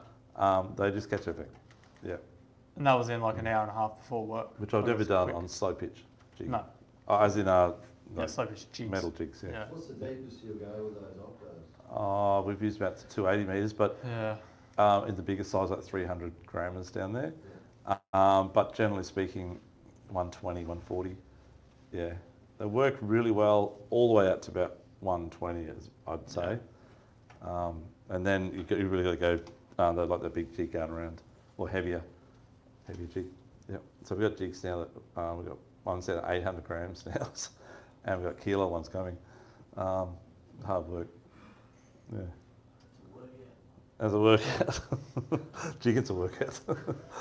Yeah, exactly. But and obviously soft plastics, mate, would be, if you're chasing a snapper, they are really good as well. So another alternative. The soft plastics is actually like, say, using squid for bait and using pilchards for bait. So one technique, one's gang hooks, one's single hook circle. A little bit different maybe, you know. So that's the scenario with using plastics versus metal jigs. So if you're going to float line and you're thinking float line style fishing for snapper or whatever, then I'd be definitely using soft plastics, because that works very similar scenario. If you want a jig though with metals or the octo jigs, then you jig. It's a little bit different. Have you seen that Sammy Hiskey adds the two together? Not that one, not yet, no. So if it's the metal on the plastic? No, octo underneath the... Oh yeah, no, I have seen that. Yeah, I have with the Yeah. cod. Yeah, that's right. Yeah, you put the Vader Yeah, there's octo out off the there, off the jig. Yeah, that it hooked up. Yeah, Yeah, yeah. yeah. Put in the rod holder out, fished it. Yeah. It will. Yeah. And incredible. So getting back to what someone, Dean was saying earlier in the rod holder. So I would definitely, if you got just one guy fishing solo on the boat, or two guys, just like when we're squid fishing, we always have one just sitting in the rod holder. I'd be doing definitely the same with an octo jig. As long as your current's not too bad, your drift's not too bad, you can actually keep close contact to the bottom. If need be, put a big one on. But definitely put one in. Just hit the bottom, wind up just maybe one turn or a bit over. So it sort of nearly touches the bottom, but flicks off the bottom. And it'll hook up. Yeah. Okay. In low current situations, I know you don't, but would you use an electric? In not much current. Yeah. So my mate, my Chinese mate, Jason, he only jigs with electric, whether it be no current or lots of current. Yeah. And he smashes it. Annoys me. You mean electric motor ground? Yeah. Oh, electric motor, not the reel. Okay. Electric motor. Electric reel works too, by the way. Oh, Yeah, in jig function. But electric motor, okay, there's not much current.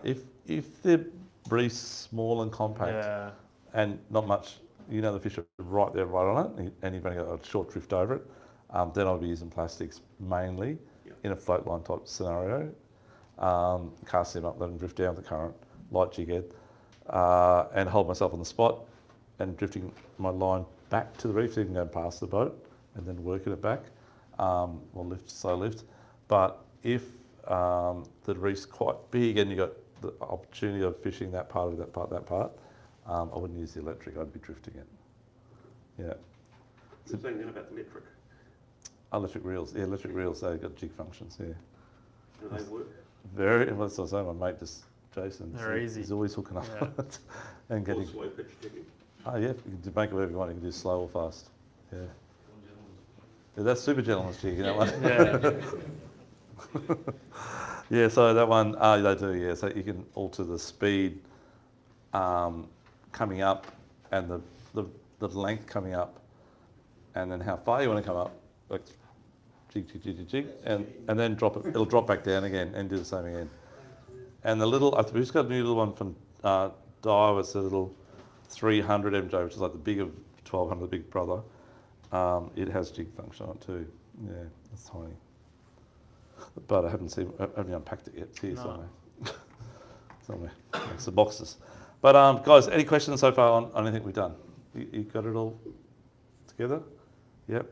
Does anyone want to know anything about jigging out to 100 metres? Just please ask us. Any questions you might have or any problems you had trying to get fish certain ways? Don't be shy. No. Everyone's good? What about the leaders? Like I see, like the wires where you just clip them on and off. Trace. Do you have the traces? Yeah. Are they more for the bigger fish or can you use them on any fish? More for shark fishing or mackerel and stuff like that, mate. With this type of fishing, it'll hamper your action of the jig. It's too stiff. It needs to be really free. Yeah. And and definitely the fish don't like it. They see it, and it's that's why we use fluorocarbons or just thin leader. Yeah. Yeah. So no traces. No wire trace. Wire assist hooks are okay. They're not even as good as a normal assist hook, but they definitely will still work. Yeah. Just confirming that little jig you hand around the 118 Ah, at the yes. start, Mm. are you sort of doing that like a float line, or is that? Yeah, I mean, so for me, I like to cast them up current or upwind, whatever, and the boat comes down to it, sort of thing, and it's in the zone, and I'll just work it with, or lift it, slow lift, whatever it might be on the day. I get to work out. It's a bit like flathead fish. You sort of work out the technique on what they like to feed on, and then go for it. Yeah. So that's rather just drop it straight at the back. If you are anchored up like Graham was saying with your spot lock or anchor, and you're fishing a bommy and the fish are held on there and it's only small, and it's not too much current, I will just drop it straight to the side and just work it straight to the side. Yeah. Yeah, and let it float back a little bit with the smaller jig head. Yeah. I don't know, used to. Yeah, about the same. I do like to cast it a little bit, work a bit more of the Yeah, bottom you section. always cast away. Yeah. Yeah, I got a question. Yeah, right. So I want to fly probably like a ocean jigger. Yep. Haven't really done like overhead. Mm-hmm. Or, you know, one of those rods where the eyelets start and they. Yeah, so we've got those down there. There's Any good? spiral wrap. So the objective of those is that theoretically a rod lifts better than it pulls. Lifts. Over the top you're sort of like pulling it, Yeah. and under you're lifting it. Does that make sense? Yeah. So that's why they bend it around under, so it's got more power to lift. So you'd be better with something like that for jigging, like high speed? Yeah, it doesn't get caught up at all.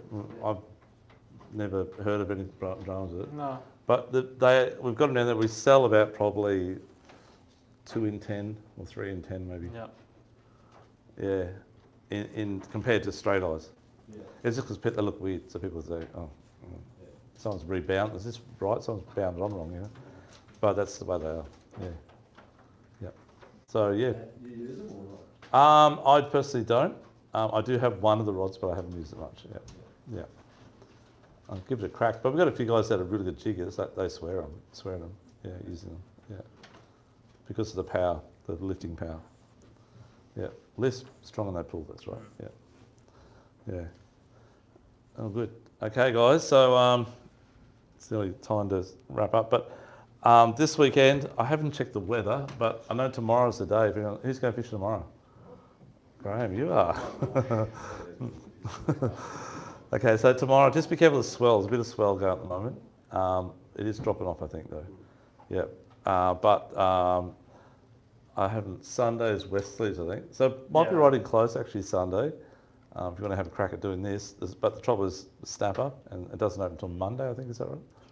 Tuesday, is it? Yeah. Tuesday. Sorry, Tuesday. For the guys watching.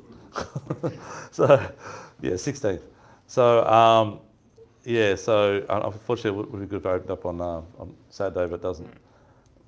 But yeah, definitely I would be, next week, definitely if the weather's good, I would be hitting straight at 18s or 24 fathoms because this is full of snapper.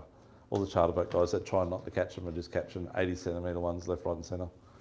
So, You have to put it back. yeah, you have to put them back, exactly right. You see on Facebook. And they'll be out wide too, but no one's been bottom fishing out wide. They've been jigging. The jigging out wide, guys, is absolutely... How many guys go out to the 50s in this group here?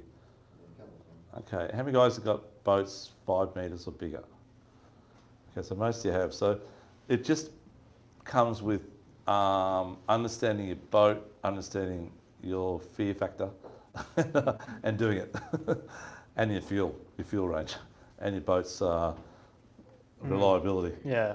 Well, mine's not very reliable. I still get there. It's about 40 k's. Yeah, about 40k run, about an hour's run, sit on 20 knots. But you'd be surprised to get there, and it's like you pull up on the sun. There's 30 boats in front of you. They're there from daylight, early. But once you get out there, it's just a different scenario. The species change a little bit. Obviously, kingies and amberjacks, and big pearlies and stuff like that. Consistency is very good. Hits a big dolphin fish, hits everything. And it's where the edge of the Australia's coastline sort of goes like that. and that's along that edge. That's where they all are, and that goes right around Australia, of course. But out here, it's 40 k's out to get to it. Okay. But if your boat's 5 metres and seaworthy, and you know your boat, and the weather's under 10 knots, the swell's a metre, and it's not going to blow more than 10 knots that day, it's probably, if you got the chance, that would go with another boat maybe. Just, you've got to go there a few times to get the gumption to do it. It's just getting over that hurdle. Once you do it though, you'll take a 4.5 metre tinny out the next time, if you wouldn't care. So you just got to get that gumption, you know. Are there any like jet ski fishermen? Yeah, there's like 3 jet skis fishing out there all the time. Yeah. Or 2 4-metre tinnies. Like, it's just on a good day I'm talking, right? Yeah. So just remember, don't run out of fuel though. And remember your radio doesn't work the best out there. Other boats are here, but probably the Coast Guard won't. To get in about 36 fathoms, it's okay. 50s, it doesn't work the best. You find mostly Kingies northeast? Northeast, yes. It's a good call. To northeast now, definitely. Yep. And down southeast off Tweed, off Deep Southern. My mate went down there, Brody went down there last week. He was going to come tonight, but I told him he couldn't come, so we're booked out. He's coming next week. But he was going to do a little bit of chat to tell people what they did. But they smashed it. I don't know how many they got. They were only doing the fast jigging style. And they got, I think it was 20-something fish. And all monsters, like 20 kilos, all around that size, you know. They got smashed. They lost, how many jigs? Lost a lot of jigs. Yeah. Yeah, lots to do, yeah. They lost a lot of jigs, a few sharks, I think, but they had a real good session. Yeah. The guys northeast is exactly the same scenario. Really, really good. And we normally, him and I do a lot of fishing up northeast, and it's our spot. That's where I got my 40 kilo one time. I hooked many big ones. I then never landed them, but one time I did. East will start to work around about mid-September to end of September and go right through November. Size is smaller though, quantity increases. So you go there and have a 50-day session, 50 fish session. You have to change your knife jigs based on... No, not at all. No, still hitting them. They hit and they hit slow pitch as well. So I never did a slow pitch jig for out there, but my son Jack, when he was about 10, I got a video of him about 10. We're high speed jigging. He's a little boy. I gave him a little jig. Wasn't a very long one. It was more of a slow pitch style, and he's lifting it, and he was hooked up constantly. So now we do a little bit of slow pitching as well up there, but that's later in the season. So now's northeast, southeast, east is September to November. As soon as that current picks up though, and it's running at 2.5 knots, you got to throw a towel in. Yeah. Okay. Anything else to do with that? When are they around? That's the same scenario. You get them together, mate. Yep. They're some days you'll get half and half, and other days you'll get like more 70% kingies and 30% amberjacks. It depends on the day. You get the odd Samson. We've done the trifecta a few times. Yeah. Yeah. To get a heap of them in Perth and like. Yeah, they're big over there, mate. Yeah. Your jig wouldn't hit the bottom, so someone would say, "Oh, you slow pitch or fast," so it wouldn't matter. You're on. You're on. It's like that out here on that east when they're on, when they get like 50 in a session. That's where we actually got the 80 in session and 60 the next day. It's just crazy, and you drop it down and suddenly reel spins out. He's faster, they're on, you know. You don't even get a jig. No, don't get jig, no. It's just hard work pulling them up. Yeah. And for those of you, how many guys here eat sashimi? Do a few of you eat it? Yeah, it's nothing better. Amberjack's more better for me than kingies. That's in Japanese called kampachi. If you go to a restaurant and have kampachi, that's the amberjack. And hiramasa's the kingfish. Both are the best, probably raw fish we have off the coast. Tuna's good too, but they're very good. Yeah. Okay. Anyhow, good stuff. Okay, get out there and get amongst them, guys. Next trip. Okay, time to do our draw. So tonight, because we had so many people, we increased the prizes to a total of about $1,400 worth. Okay, so we based on the amount of people here, to be fair. And there's the first one I think is around about $400. So we upped the ante a little bit on each of them as well. We've got 8 prizes instead of 6. Okay. So I'll get my psycho on here, but we'll do the draw. Stu, you can pull out the lucky number, mate. See it, mate. No pressure. For those who didn't get it, could be mad at you, mate.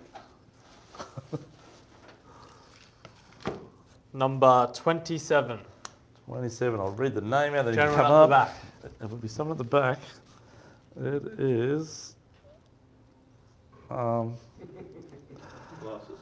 Yes. What's your name, mate? Sorry. Phil. Phil, is It's it? Phil. There Yeah. it is.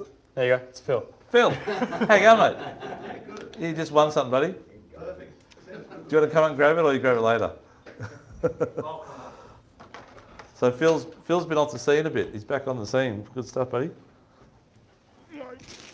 I've done my hamstrings. It's pain in the leg. Good, buddy. Thank you. Good to see you, mate. Thank you. So, Thanks, mate. Thank you. okay, number 2, which I think is close to $300 worth.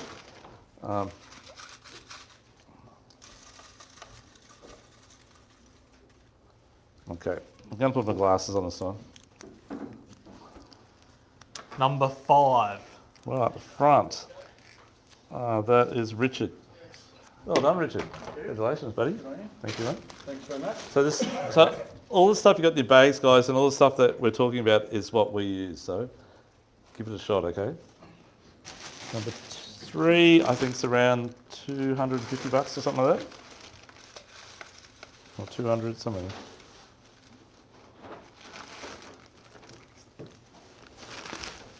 Another low number. Number 8. Number 8, Matthew. I'm number 9. Stop number 8. Dean. 9 or 8? It's 8. 8. It says Matthew. Yes, Matthew. Matthew. Yeah. It is Matthew. I was in 9. Yeah, There you okay. Well done, mate. Congratulations. Thank you. Thank you. Thanks, mate. Okay, next one, number 4, which I think is about 150 to $200 worth. Something in Dougie, the you bracket. can pull it out. Yeah, thanks, mate. Sorry, mate. Oop. Number 14, which is Peter Anderson. Well done, Pete. First time. Well done, buddy. So, sorry about the sort of church type setting style. Thank you. Well done, mate. Cheers. Good on you, mate. Thanks. Okay, number 5, I think still around 100 and something bucks worth. Is 28, right down the back there somewhere. It's all confusing. Yeah, that's all I don't know where it is. Anyhow. General knows who he is, so that's good. That's right. Well done, buddy. Thanks, mate. Oh, that's it. Stuart's got it there. Thank you, sir. Thank you, mate. Okay, next one. Stuart, your turn, mate. Guys, thanks for coming along. It's been a slow, terrible session without being able to catch snapper. I hate it. And especially when we've had a few good days. But this time we did have a lot of bad weather, so the feeling's not too bad. It's not as bad. Not as bad. Number 24. Geez, they're high ones. Okay, it is Dane. Well done, buddy. I think it's still around $100 worth. Thanks, Dane. Thank you, buddy. Thanks, mate. Thanks, mate. Bye, mate. Okay, Stewie, up again, mate.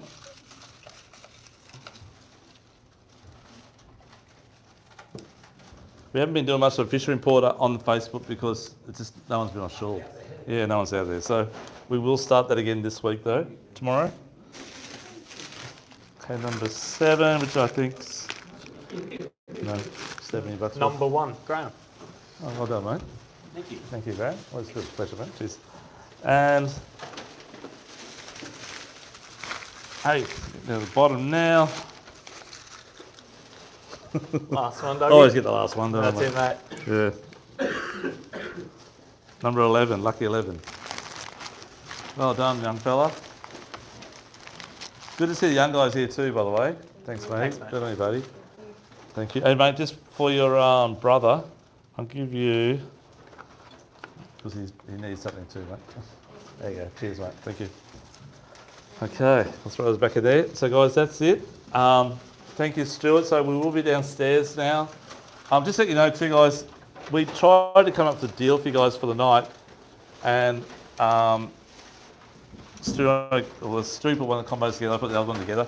This is Stewie's combo, so you can talk about Stewie if you want. I was going to say mine was a green one. Yeah, I was it? But anyway. Oh, you was the green one, that's right. Okay. So we've got a spin and an overhead version. They're just a light rod. They're like rated to PE 1.5 type of thing to PE 2. Little Shimano Genpoo reel. They've got about 230 metres of 20-pound braid on. Yeah, they're a really good little combo. You get a little like a ball style jig or a snapper ball and a little slow pitch jig as well. And the price in Dougie is? On this one was $349, and I think mark price is around about over 500. I don't know what it was. Yeah.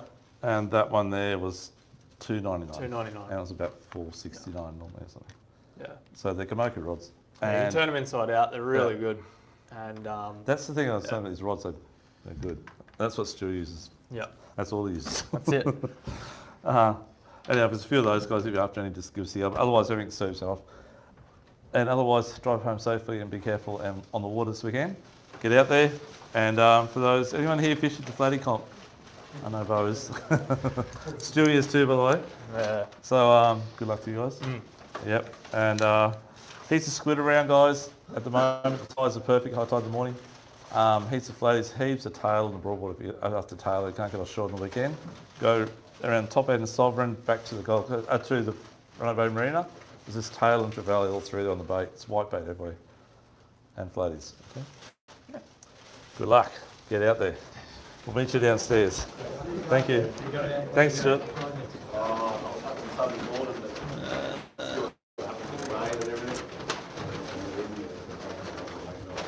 I'll be interested in grabbing one of those rods.